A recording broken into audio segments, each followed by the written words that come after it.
सबसे तेज और सटीक गौरव इंडिया समाचार। वामन मेश्राम जी बामसेफ के राष्ट्रीय अध्यक्ष हैं और वह काफ़ी समय से बहुजनों के अधिकारों की लड़ाई लड़ रहे हैं।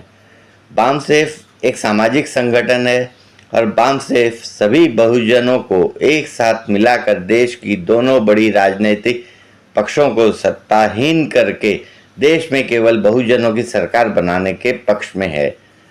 वामन मेश्राम जी का केवल एक ही नारा है कि जिस समुदाय की देश में जितने प्रतिशत आबादी है, सरकार में उसकी उतनी ही हिस्सेदारी होनी चाहिए। और कांग्रेस, बीजेपी यह दोनों पक्ष इस बात के लिए तैयार नहीं है। बामसेफ आज आरएसएस की आंखों में आंखें डालकर न केवल बात कर रहा है, बल्कि आज आरएसएस जैसे संगठन की आत्मा भी बामसेफ से कांपती है। देश के सभी समुदाय के लोगों को बामसेफ से जुड़कर अपनी ताकत कांग्रेस तथा बीजेपी को दिखानी चाहिए। आप वामन मेश्राम जी के इस भाषण को गौर से सुने और अंत तक सुने और समझें, और इस चैनल को लाइक सब्सक्राइब करना बिल्कुल नहीं भूलें और जितना हो सके इसको शेयर करें। धन्यवाद। कांग्रेस जाती है, बीजेपी आती है, बीजेपी जाती है, कांग्रेस आती है, शासक वर्ग ब्राह्मण ही रहता है। क्योंकि कांग्रेस की स्थापना ब्राह्मणों ने की, बीजेपी की स्थापना पंडित अटल बिहारी वाजपेयी ने की। नॉर्थ इंडिया का जो ब्राह्मण है पंडित अटल बिहारी वाजपेयी, उन्होंने।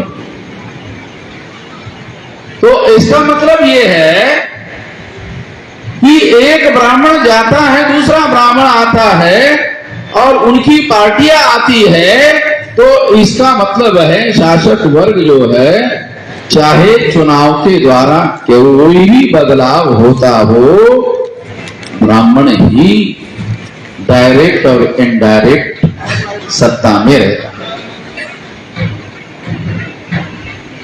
जब सबसे पहले पंडित जवाहरलाल नेहरू देश के प्रधानमंत्री बने तो उनकी संख्या 3.5% थी। उनको मालूम था कि 3.5% वाला आदमी 3.5% वोटों के आधार पर ग्राम पंचायत में पंच चुनवा कर नहीं ला सकता, तो ग्राम पंचायत का सरपंच कैसे बन सकता? जो ग्राम पंचायत का सरपंच नहीं बन सकता, वो देश का प्रधानमंत्री कैसे बनेगा? ये जवाहरलाल नेहरू जी जानते थे। इसलिए जवाहरलाल जी ने कहा, मैं समाजवादी। उसको मालूम था कि मैं ब्राह्मण हूं। और ब्राह्मण जो है जन्मता, जो ब्राह्मण के घर में पैदा होता है वो ब्राह्मण बनकर ही मरता है, जिंदगी भर ब्राह्मण ही रहता है। अब जो ब्राह्मण बनकर रहता है वो व्यक्ति देश का जब शासक वर्ग में रहता है, शासन में रहता है, तो ब्राह्मण के हितों की रक्षा करने की दृष्टि से ही काम करता है। आप लोग सुनकर हैरान हो जाओगे, जिस पंडित जवाहरलाल नेहरू ने अपने आप को समाजवादी कहा, उन्होंने क्या किया? उन्होंने जब 1952 में प्रथम लोकसभा का चुनाव हुआ, तो प्रथम लोकसभा के चुनाव में 60% टिकटें अकेले ब्राह्मणों को दी, जिनकी संख्या 3.5% थी। कांग्रेस पार्टी ने, जिसके नेता पंडित जवाहरलाल नेहरू थे, और वो जवाहरलाल नेहरू प्रधानमंत्री के साथ साथ कांग्रेस पार्टी के प्रेसिडेंट भी थे, इसलिए चुनाव लड़ने के दौरान ये कांग्रेस पार्टी का अधिकृत उम्मीदवार है, ऐसा सर्टिफिकेट पार्टी के प्रेसिडेंट को देना पड़ता है, चुनाव आयोग को देना पड़ता है। तो पार्टी का प्रेसिडेंट जो ब्राह्मण है पंडित जवाहरलाल नेहरू, उन्होंने 3.5% ब्राह्मणों को 60% टिकटें दी और ब्राह्मणों को चुनवा कर लाया और देश का प्रधानमंत्री ब्राह्मण बना। और इस तरह से हर 5 साल बाद प्रधानमंत्री ब्राह्मण बनते रहे। जवाहरलाल की सुपुत्री इंदिरा गांधी वो प्रधानमंत्री बनी। फिर इंदिरा गांधी का पुत्र राजीव गांधी वो प्रधानमंत्री बने। अभी राहुल गांधी वेटिंग लिस्ट में, वेटिंग लिस्ट समझते हो ना, वेटिंग लिस्ट। अभी राहुल गांधी वेटिंग पीएम है, यानी अगर कांग्रेस को बहुमत मिल गया तो वही प्रधानमंत्री होगा, नेता है।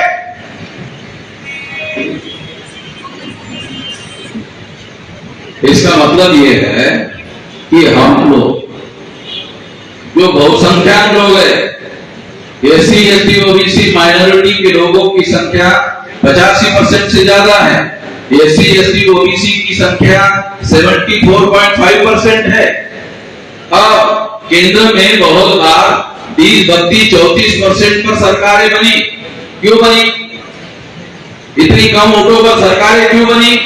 क्योंकि कांग्रेस के विरोध में 10, 20, 25 पार्टियां विरोध में रहती थी। कांग्रेस को 30-32% वोट पड़ते थे और विरोधी पार्टी के लोगों को 67% मिलते थे। यानी कांग्रेस के विरोध में 65%, 66%, 67% वोट पड़ते थे, मगर उनका प्रधानमंत्री नहीं होता था क्योंकि वो 40-50 पार्टियों में विभाजित हो जाते थे। किसी पार्टी को 1%, किसी को 2%, किसी को 4%, किसी को 5%, ऐसे वोट पड़ते थे। अकेली कांग्रेस पार्टी होती थी जिनको 30-32% मिलता था। 30-32% वोटों पर कांग्रेस ने दिल्ली में राज किया। क्यों? हम लोग बिखरे हुए क्यों आए? ब्राह्मणों ने इस देश में 6,500 जाति के टुकड़ों में हमारे लोगों को बांटा। Schedule caste, schedule tribe, backward class, ये तीनों की 6,500 जाति के टुकड़े हैं। तो हम लोगों को ब्राह्मणों ने इस देश में 6,500 जातियों के टुकड़ों में बांटा हुआ है। एक जाति दूसरे जाति के ऊपर या नीचे है और उनका आपस में मेल नहीं है, अविश्वास है, लड़ाई है, झगड़ा है, और ये हजारों सालों से ब्राह्मणों ने लगा रखा है। ब्राह्मण हमारे लोगों को कहते हैं कि अंग्रेजों ने डिवाइड एंड रूल पॉलिसी लागू किया, विभाजित किया और राज किया। सही नहीं, गलत बात है। ब्राह्मणों ने ये जो कहा अंग्रेजों के बारे में, ये बात सही नहीं है। अंग्रेजों ने ब्राह्मणों से सीखा, यानी ब्राह्मण अंग्रेजों के भी गुरु थे। विभाजन के सिद्धांत है, जो विभाजन का सिद्धांत है वो अंग्रेजों ने ब्राह्मणों से सीखा। और उसे अमल में लाया और 200 साल तक राज किया। साथियों, इस बात को हम लोगों को, तमाम लोगों को समझना बहुत ज्यादा जरूरी है। ब्राह्मण लोग एससी एसटी ओबीसी को क्या कहते हैं? मुसलमान है, और मुसलमानों के साथ एससी एसटी ओबीसी के लोगों को लड़ा, झगड़ा लगा।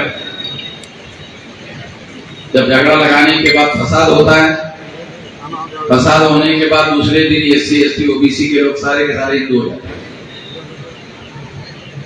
कभी किसी एससी एसटी ओबीसी के लोगों ने किसी ब्राह्मण को देखा कि एससी एसटी ओबीसी के बस्ती में आकर उन्होंने हिंदू धर्म के श्रेष्ठ सिद्धांतों का प्रचार किया?